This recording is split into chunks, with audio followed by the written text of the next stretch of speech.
Tonight's anchor, Lakia Richardson. Tonight, we take you through Alabama's 11,000 miles of highways. Green has moved from the outside in. Find out what homeowners are doing across the state of Alabama to help in the quest to go green. Joining me now to discuss these findings, APT reporter Lakia Richardson. Lakia, thank you. You know, we thought STDs are rising so much among young people. Why not go out and find some of these young people and find out what's going on with either them or their peers? And time again, a new road would prove its ability to unite neighboring counties and drive Alabama's economy. Our House correspondent Lakia Richardson joins us now to talk about what House members did to finish out this first week. We have another update for you concerning the federal economic stimulus package on its way to taxpayers.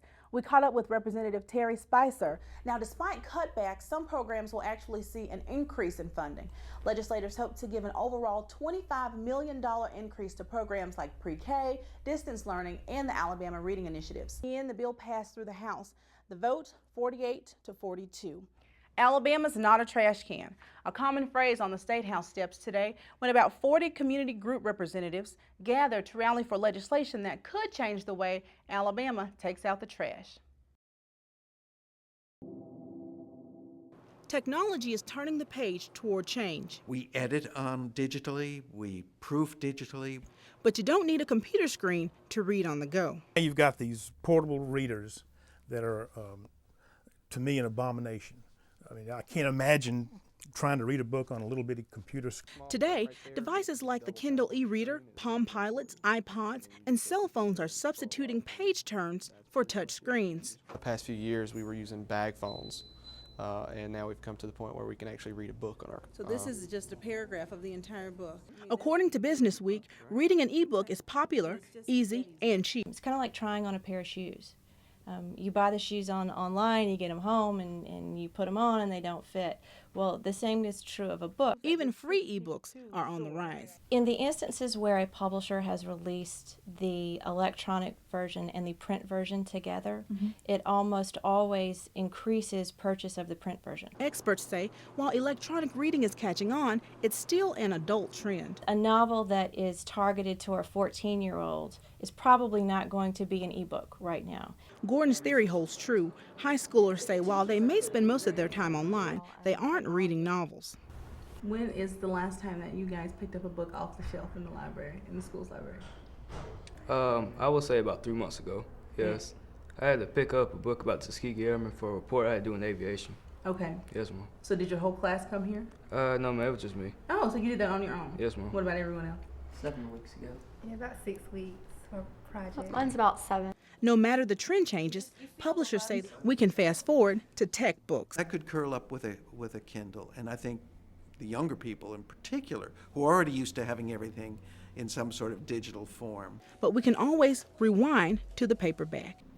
Whether they're going to really ultimately decide reading 300 pages on a Kindle is just as good as reading 300 pages in a book.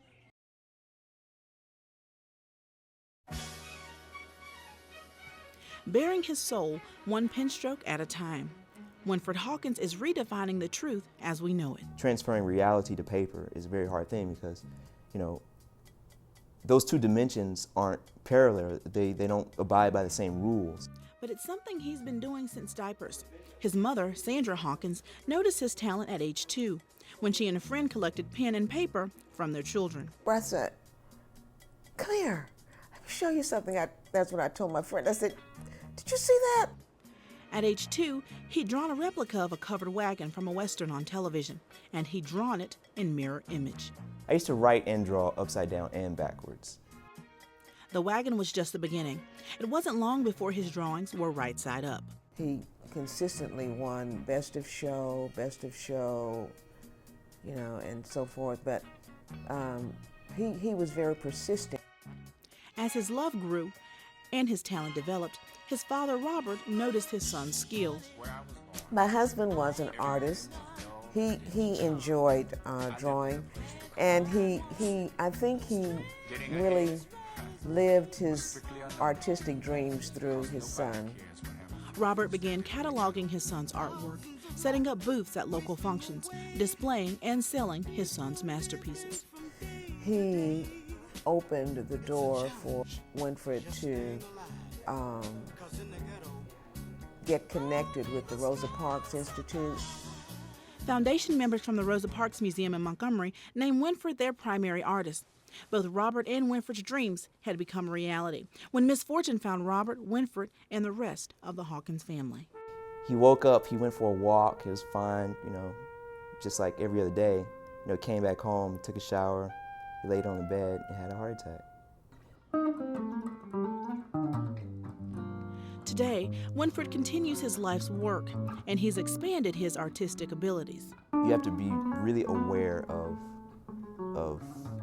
you know, principles and elements of design, you know, line and shape and color and, you know, light and contrast and balance. And art keeps him grounded, allowing Winfred to slow down and capture life's perfect moments. It can be the most beautiful day ever, and no one will see it because they're so busy going wherever, doing something, whatever, you know.